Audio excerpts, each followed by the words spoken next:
During World War I, German airman Peter Strasser commanded the fleet of Zeppelins that flew to Britain and carried out the first systematic bombing of civilians from the sky.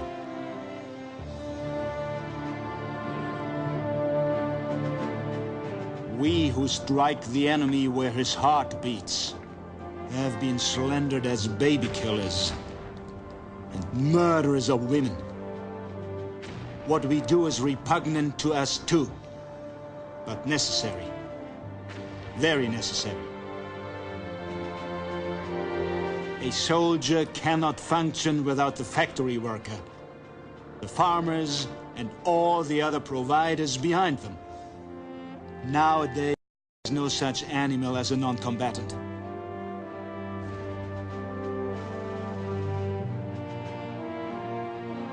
Peter Strasser would not live to see the end of the war. His Zeppelin would be shot out of the sky. But already in 1915, he knew a dark secret. War in the 20th century would be a new kind of war. Total war.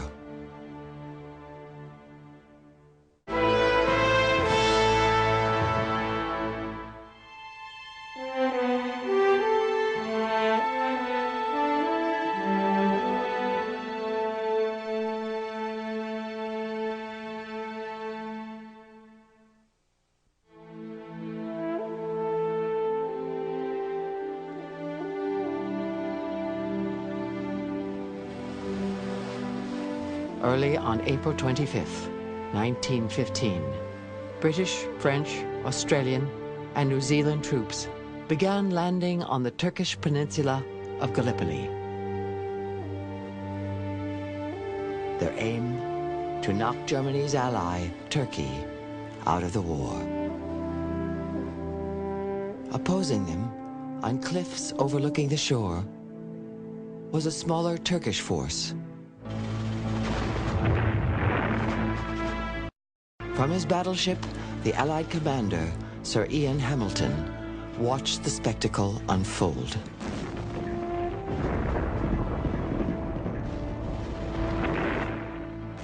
The day was just breaking over the jagged hills. The landing of the lads from the south was in full swing.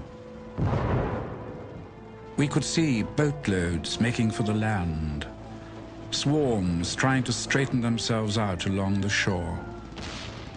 God, one would think, cannot see them at all, or he would put a stop to this sort of panorama altogether.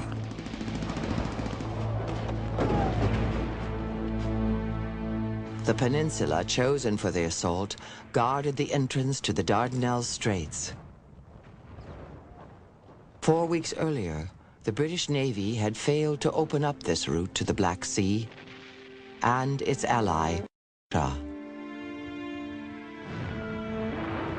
Now it was the Army's turn. An amphibious expedition is the most difficult operation of warfare, especially if you're sending it against something like the Gallipoli Peninsula, which must be one of the most defensible pieces of geography in the world.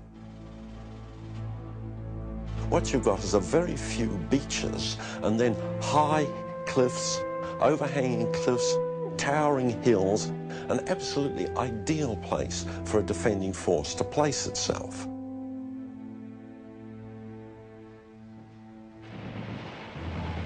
By mid-afternoon on the first day, 8,000 Allied soldiers were ashore. The outnumbered Turks began to pull back until they encountered Lieutenant Colonel Mustafa Kemal. Said to the men who were running away, "You cannot run away from the enemy. We have no ammunition," they said. "If you haven't got ammunition, you have your bayonets." And shouting to the men, I made them fix their bayonets and lie down on the ground. I said, "I don't order you to attack. I order you to die."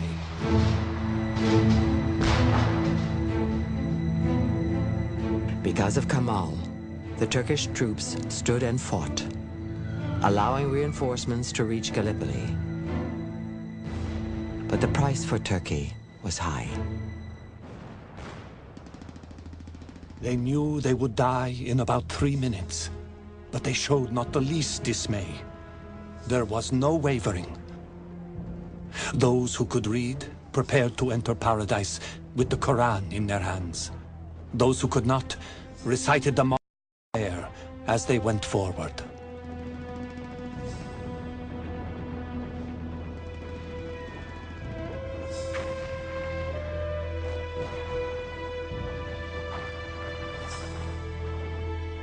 From his ship, Hamilton could do nothing but order his men to hold the narrow beaches they occupied.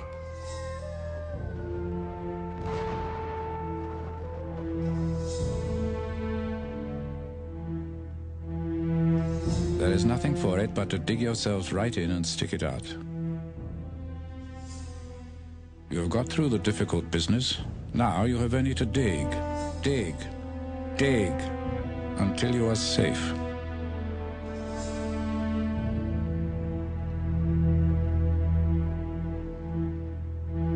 It's not really an episode in a great European war between industrial powers at all.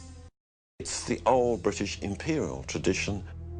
And once it started not working, people decided, but good heavens, British prestige is at stake, that the whole Muslim world will feel that we have been humiliated.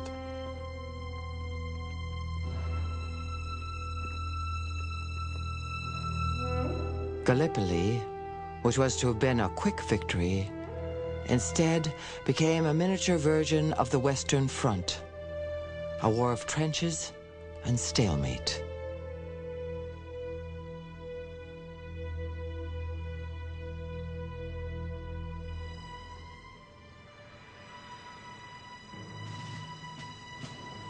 As we approach the shore, what an aspect opens up before us. Valleys and valleys, scrub-covered hillsides, men getting about, looking all the world like ants. But above all, the thing that meets, or rather hits the eye, is the number of dugouts. The whole landscape is covered with them. It looks for all the world like a mining camp. Cyril Lawrence was one of the Anzacs, Australian and New Zealand soldiers who went ashore at Gallipoli 1 month into the campaign. The trenches are totally different to what I expected. It is sure death to put your head up to look around. Even the periscope mirrors, measuring 3 inches square at most, are picked off one after the other. When the Turks charge, they usually cry, "Allah, Allah," and our boys reply, "Come on, you bastards, we'll give you Allah." And from the frequent use of this word, poor old Turk wants to know if bastard is one of our gods. At some places, the trenches were very close. They could hear the voice of each other. They could hear the Turks singing songs in the evening. They asked questions at each other. Why are you fighting? Why are you here? It's very interesting. I mean, can you imagine a war during the 8.5 months? They were fighting. Thousands of soldiers were killed on both sides, and still they were not hating each other. The Turks were fighting for their homeland and for their faith. One soldier was Hassan Tem, a teacher and law student before the war.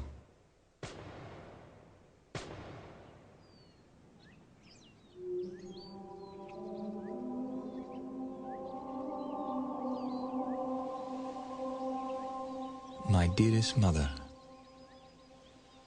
I can see a line of soldiers washing their clothes in the stream near the emerald green hillside. One soldier with a beautiful voice is saying prayers. I opened my hands, looked up at the heavens and said, God of Turks, master of the birds, the sheep, the leaves, the mountains. God, all this soldier wants is to keep this land from the British and the French.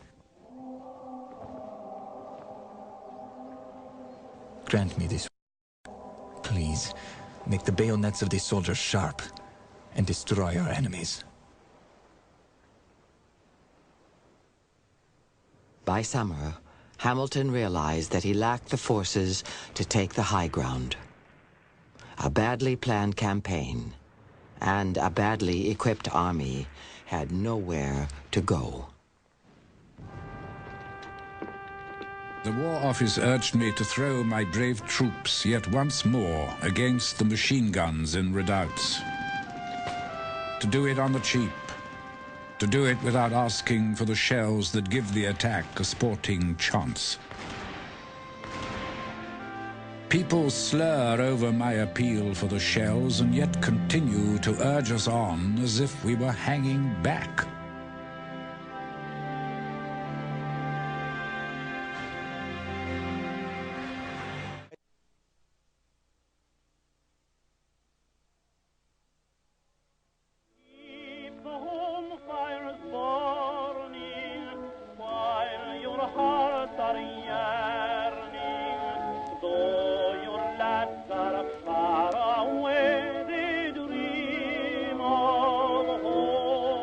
By 1915, nearly every family had at least one loved one who had marched off to battle.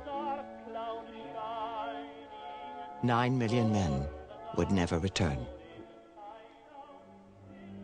When war was declared, 21-year-old Vera Brittain had called it the most thrilling day of her life. Vera was a student at Oxford University.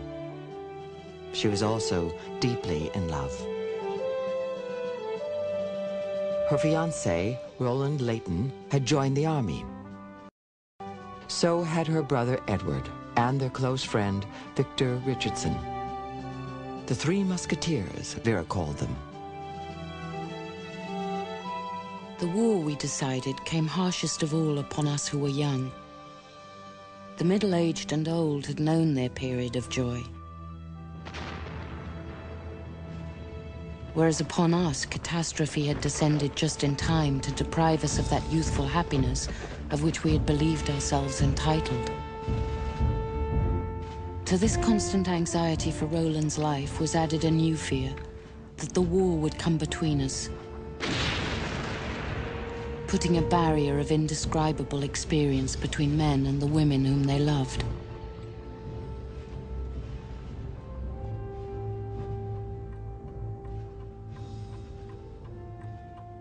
Worse than saying goodbye for Vera was staying passively home outside London, wondering and worrying, as each day brought the possibility of dreaded news about Roland.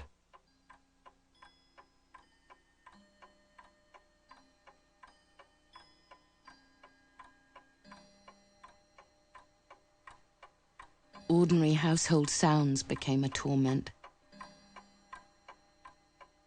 The clock marking off each hour of dread struck into the tension with the shattering effect of a thunderclap.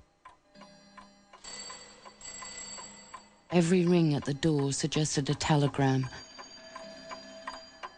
Every telephone call a long-distance message giving bad news.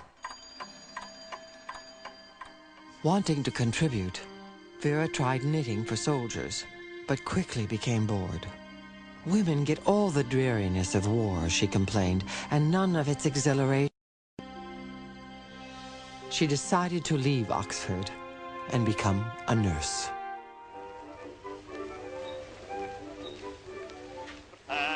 In a surgical ward, I had told Roland, the nurses hardly occupy the silent-footed gliding role which they always do in storybooks. The mixture of gramophones and people shouting or groaning after an operation relieves you of the necessity of being quiet. They were blaring blatant gramophones. though the men found them consoling, perhaps because they subdued more sinister noises. They seemed to me to add a strident grotesqueness to the cold, dark evenings of hurry and pain.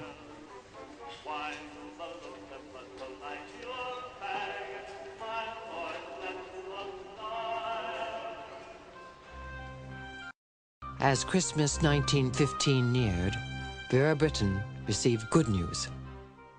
It was a hastily written note from her fiancé, Roland. "Shall be home on leave," it read. "Land Christmas Day." 2 days later, the phone rang. Believing that I was at last to hear the voice for which I had been waiting, I dashed joyously into the corridor. But the message was not from Roland. It was not to say that he had arrived home that morning, but to tell me that he had died of wounds on December 23rd.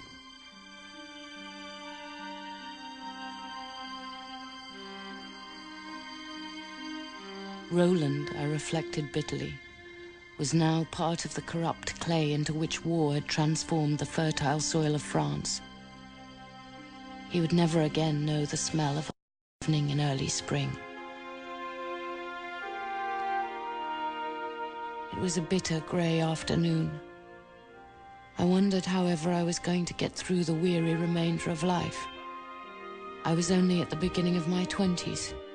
I might have another 40, perhaps even 50 years to live.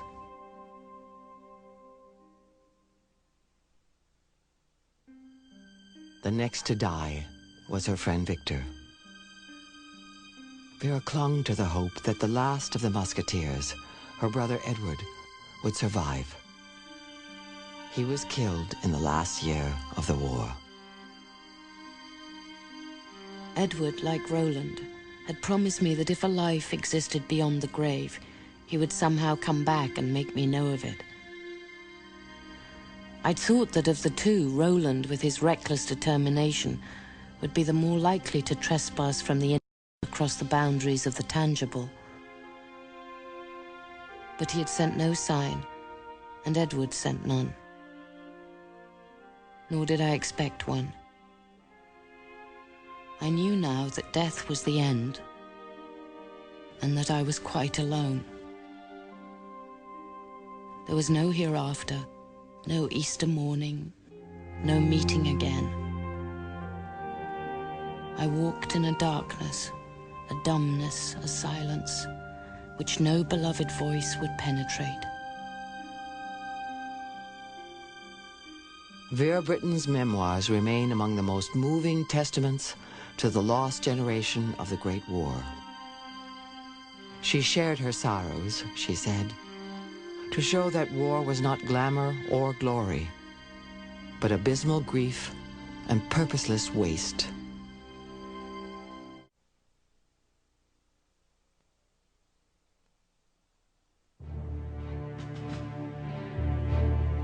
The manpower of Europe was not enough to satisfy the appetite of the war.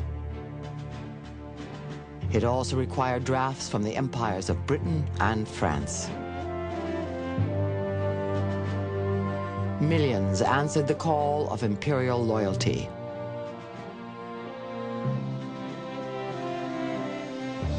One newspaper appealed to Africans this way.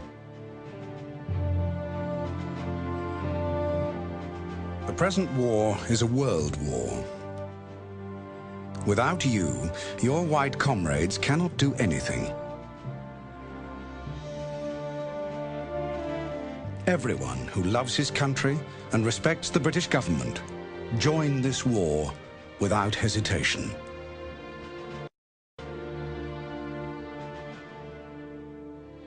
One who came forward and joined the French army was a West African, Kande Kamara. He told his story in later years. He was the son of a village chief who volunteered to prove himself a warrior. It was a decision that upset his father, who saw no reason to die for white men. Please forgive me. I'm simply doing this for our house. If I die as a man. I'll simply be buried as a man.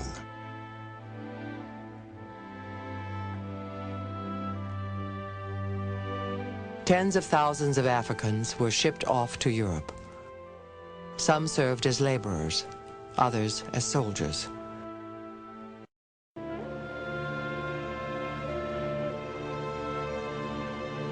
Conde Camara never forgot his passage.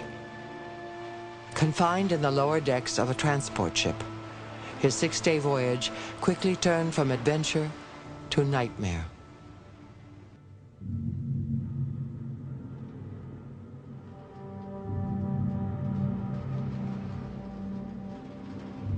Some were getting very seasick.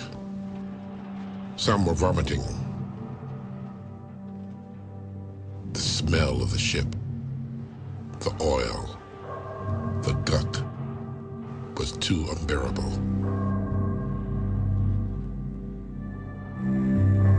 Some people didn't know where they were going, even why they were fighting.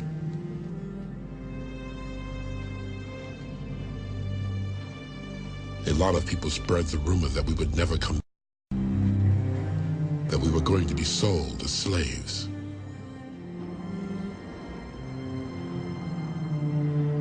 Some said, if the ship sinks, who gives a damn? Because we're all going to die anyway.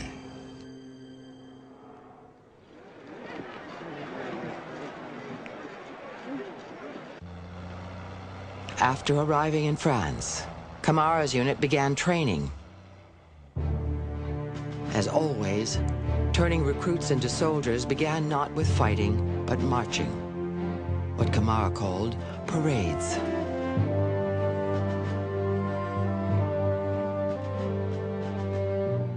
When we arrived at Bordeaux, we were sent directly for parades.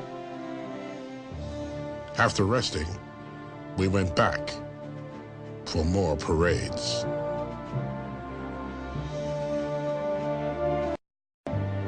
There were all kinds of nationalities. There were Fulas, Karanko, Yolunkas, Bambaros, Sunufis, KCET, Toms, Becerra, and a lot more.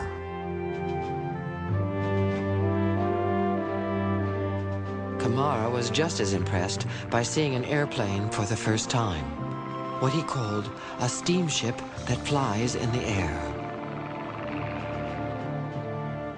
But at the front, Camara was puzzled by orders to dig what he called gutters, where soldiers hid for weeks. The fighting, which went on both day and night, seemed a strange way of waging battle.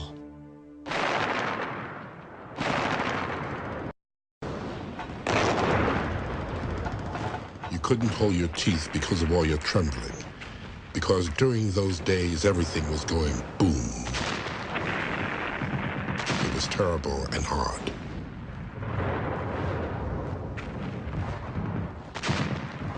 In the white man's war, you never say I'm thirsty. You never say I'm hungry. You fight and fight and fight until your heart tells you you're afraid.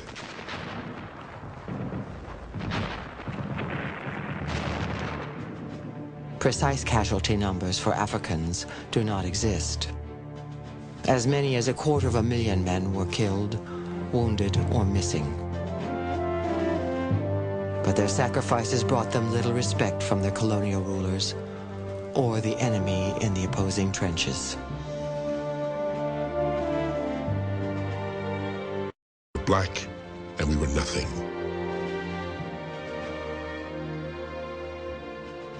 Because of the color of our skins, the Germans called us boots.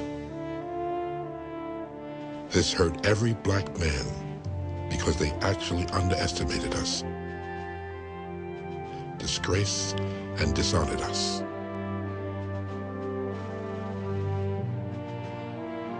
Camara survived the fighting and returned home after the war to his tribe. He had once admired the power and might of Europe. But what he found on the battlefields of France made him question what Western civilization had to offer.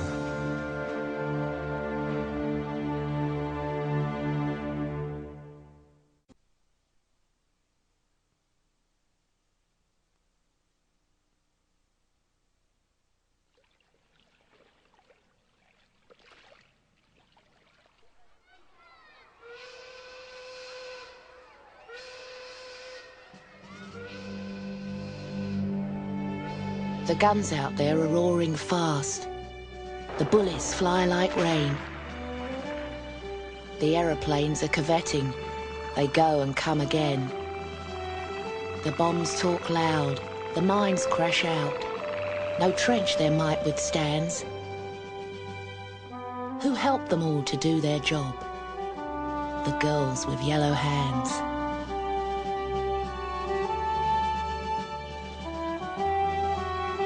As men marched off to war, women marched off to work. The result was a dramatic but temporary change in the workforce of every fighting nation.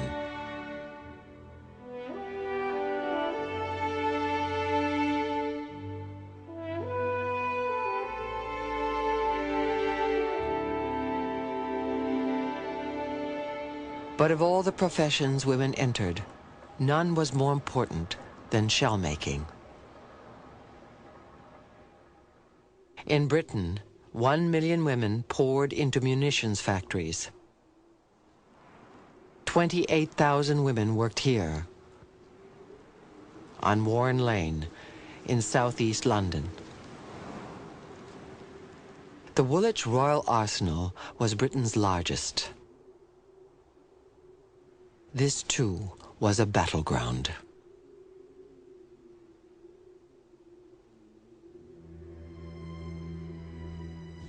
The first time you go around, you think, what an interesting place.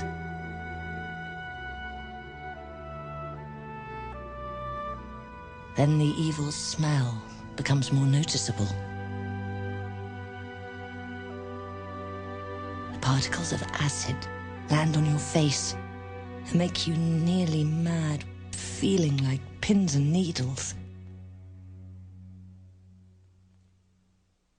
Gabriel West knew the dangers of working in a shell factory. She first ran a factory canteen, and then shocked her father by joining the newly formed Women's Police Service.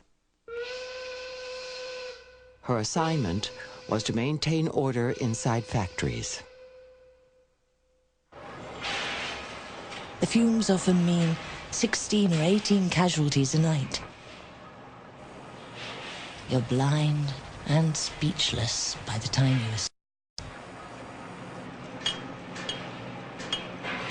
you War work was dangerous, laborious, heavy, dirty.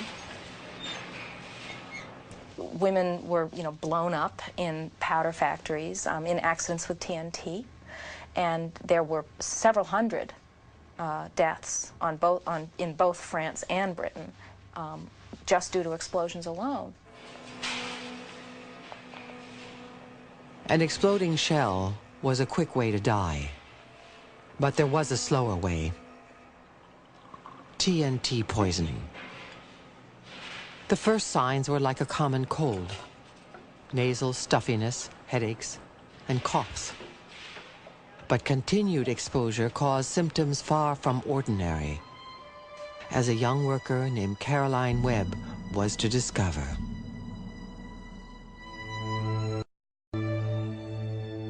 It was all bright ginger, all our front hair. And all our faces were bright yellow. They used to call us canaries.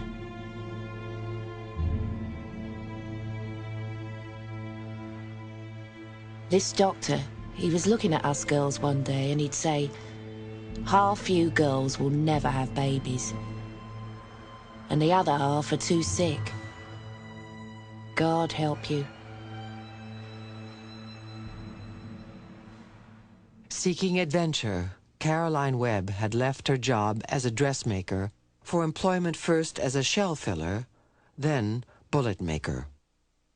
We were kids, she later said. We didn't bother whether we were blown to bits or not. Sometimes, upon our little train, it would be all packed with different people. And there'd be all the officers sitting there. Some of them used to look at us as if we were insects. And others used to mutter, well, they're doing their bit. We said, well, we don't mind dying for our country.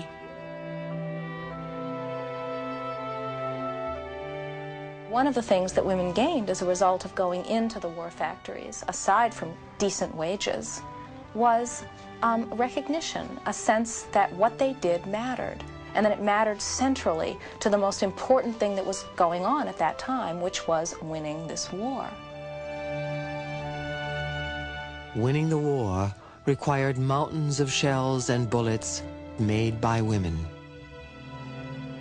Some hoped that the new openings created by the war would continue afterwards. But when the war ended, so did most opportunities for the girls with yellow hands.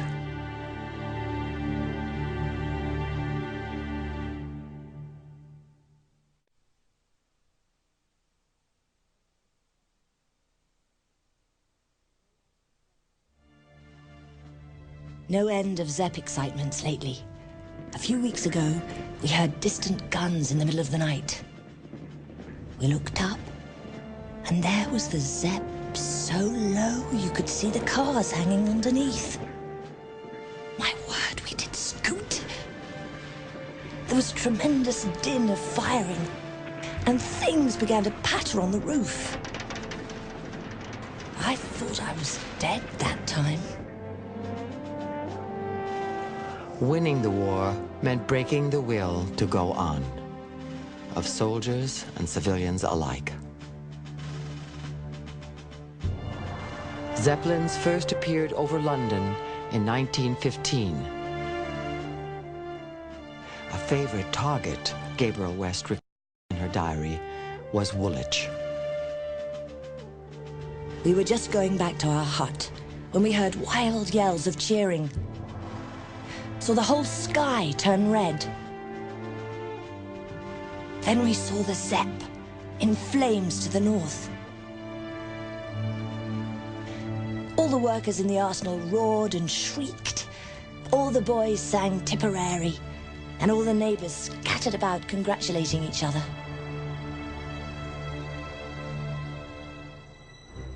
As the first Zeppelins bombed London, the rules of engagement were also changing on the battlefield. The German army introduced a new weapon in hopes of breaking the stalemate on the Western Front: poison gas. First came chlorine, the yellow gas, then came the green gas, then came mustard gas, the granddaddy of napalm.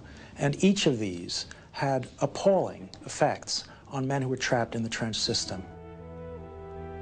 It didn't break the defensive lines. It made the level of suffering much worse than it had been before.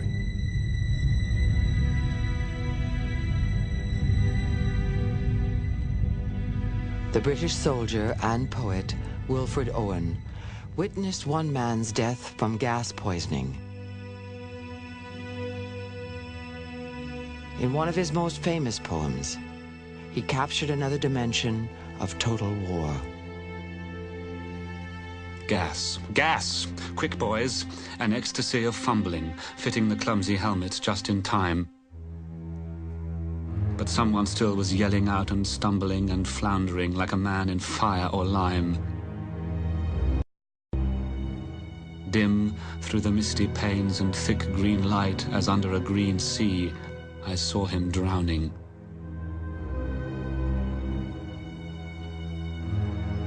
In all my dreams, before my helpless sight, he plunges at me, guttering, choking, drowning.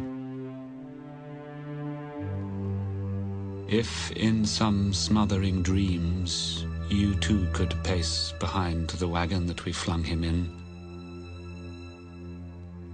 and watch the white eyes writhing in his face, his hanging face like a devil's sick of sin. If you could hear at every jolt the blood come gargling from the froth-corrupted lungs, obscene as cancer, bitter as the cud of vile, incurable sore innocent tongues. My friend, you would not tell with such high zest to children ardent for some desperate glory the old lie, dulce et decorum est, pro patria mori.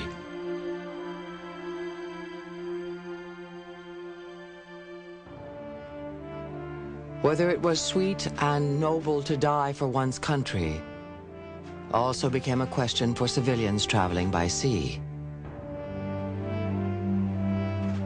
The British Navy was blockading Germany.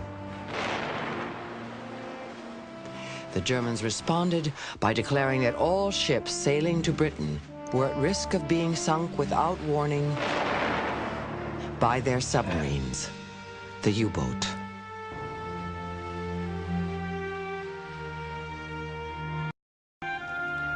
On May 1st, 1915, the Lusitania, the world's finest luxury liner, set sail from New York for Britain. On board were nearly 2,000 passengers and crew.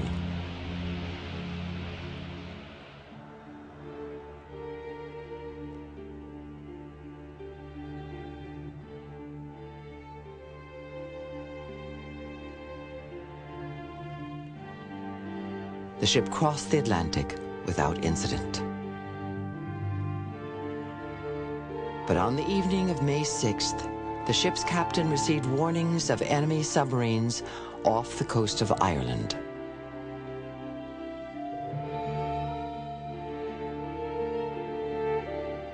Margaret Rhondda was a first-class passenger who hailed from one of Wales' most prominent cities. We were, most of us, very fully conscious of the risk we were running. We used to discuss our chances.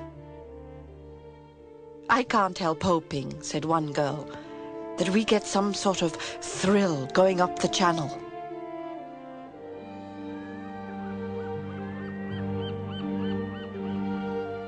My father and I had just come out of the dining room after lunching. "I think we may stay up on deck tonight to see if we get our thrill," he said. I had no time to answer.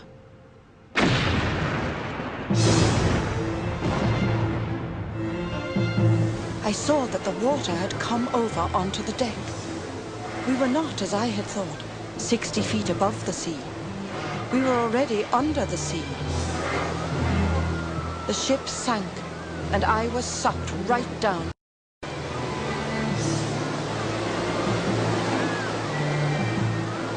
When I came to the surface, I remember looking round at the sun and pale blue sky and calm sea, and wondering whether I had reached heaven without knowing it, and devoutly hoped I hadn't. Margaret Rhondda survived the sinking, but 1,200 men, women, and children drowned, including 128 Americans. The German Navy cast a medal for the men who sank the ship.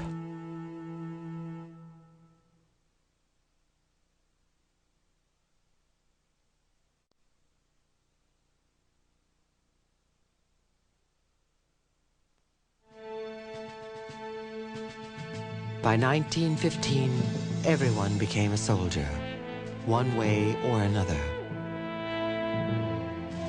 Countless children were exposed to the violence of war. They fled from their homes. They feared being gassed. And they were bombed from the skies. But there was another way they became part of total war, as propaganda. The most violent images, or the most shocking images of the war propaganda aimed at the children are, you can find them in postcards, for example. You can find a very young baby of less than 1 year old with a gun in the hands, going out from an egg and asking if there are some Boches, some Germans somewhere, because they want to kill them. To consider that a baby less than 1 year old has to be a fighter and has to kill the enemy, that is, I think, impossible to stand. But that was the reality of the propaganda of these times.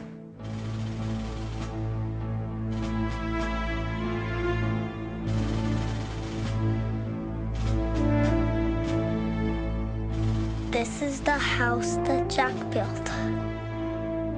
This is the bomb that fell on the house that Jack built.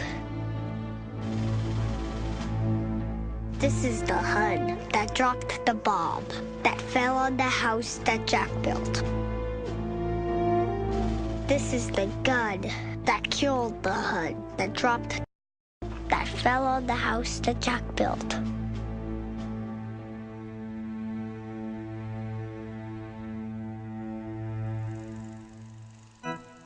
Propaganda flourished in many forms, especially in cinema.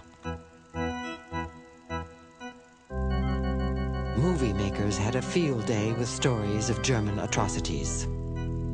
In the film The Little American, America's sweetheart, Mary Pickford, survived German torpedoes, German brutality, and a German firing squad.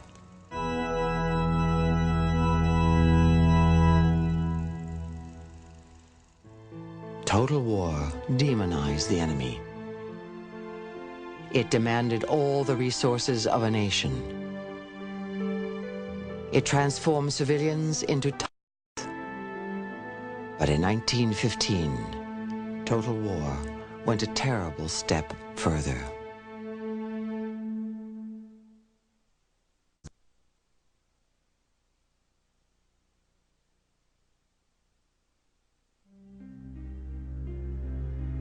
In Turkey in the year 1915, war had two faces. One was a heroic stand at Gallipoli. The other, a brutal plan of mass murder. In northeastern Turkey, hundreds of thousands of civilians were to die. The war was the excuse. Ethnic cleansing of Christian Armenians out of lands controlled by Islamic Turkey was the true intention. The presence in the northeast of the country of a thriving, cultured, and relatively wealthy community of Armenians was a difficulty to Turks for the First World War. It became a political and strategic threat when the war broke out because of the place of Armenians in the Russian Empire. However, most Armenians, 2 million of them living in the Turkish Empire, were no threat whatsoever. Only hours after the first Allied soldiers stepped onto the beaches of Gallipoli, 200 Armenian leaders were rounded up and executed. The Turks then began ridding themselves of entire communities. Men, women, and children were marched off into the desert. The Turkish government had said that the men in prison would be released and allowed to go with their families. Some were simple enough to believe this and to think that they would be allowed to settle down in some place where they would begin life all over again. Leslie Davis, the American consul in the remote eastern province of Harput, had heard rumors of crimes committed by Turkish soldiers and marauding bands. To see for himself, he hired a guide and traveled by horseback into the desert.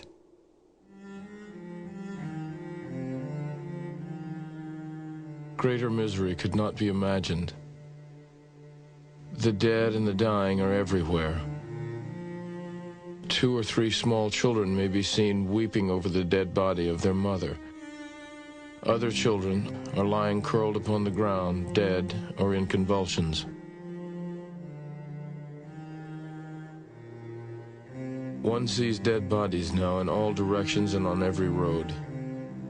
The country is one vast slaughterhouse.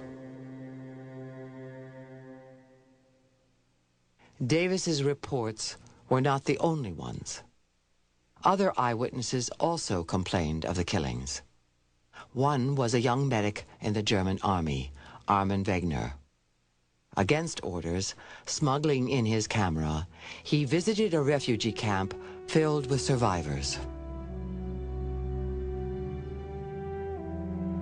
In the last few days, I have taken numerous photographs on the penalty of death.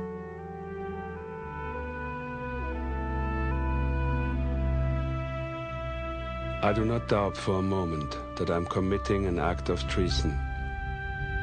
And yet, I am inspired by the knowledge that I have helped these poor people in some small way.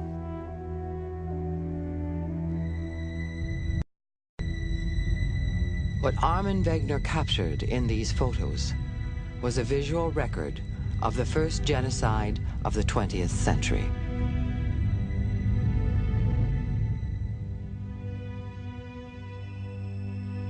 Hunger, death, despair shout at me from all sides.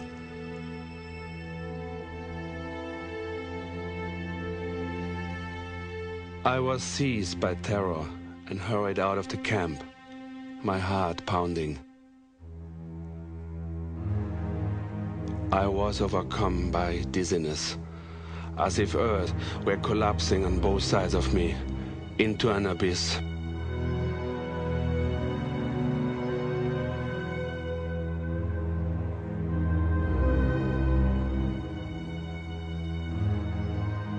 In many ways, it shows that the old idea that war by other means is outdated in the 20th century. War is hatred by other means. And in this case, hatred means extermination. The First World War was the biggest war ever to date. The Second World War was bigger still. It's no accident in my mind that both of them were marked by genocide. It is the logic of the brutalization of total war. A few found a way to tell what had happened to them. One Armenian woman smuggled out a message in a shoe. I seize this opportunity of bringing to your ears the cry of agony, which goes out from the survivors of the terrible crisis through which we are passing. They are exterminating our nations. Perhaps this will be the last cry from Armenia that you will hear. To this day, the Turkish government denies the genocide. Estimates vary as to how many Armenians died. Some cite the figure of 500,000. Others, 1 million. Whatever the number, the Armenian genocide was one of the darkest chapters of the Great War. In years to come, Armin Wegner would send a letter to Adolf Hitler in defense of the Jewish people. It was a plea which fell on deaf ears, for Hitler had learned a completely different lesson. He told his inner circle, "Who remembers the Armenian massacres today?"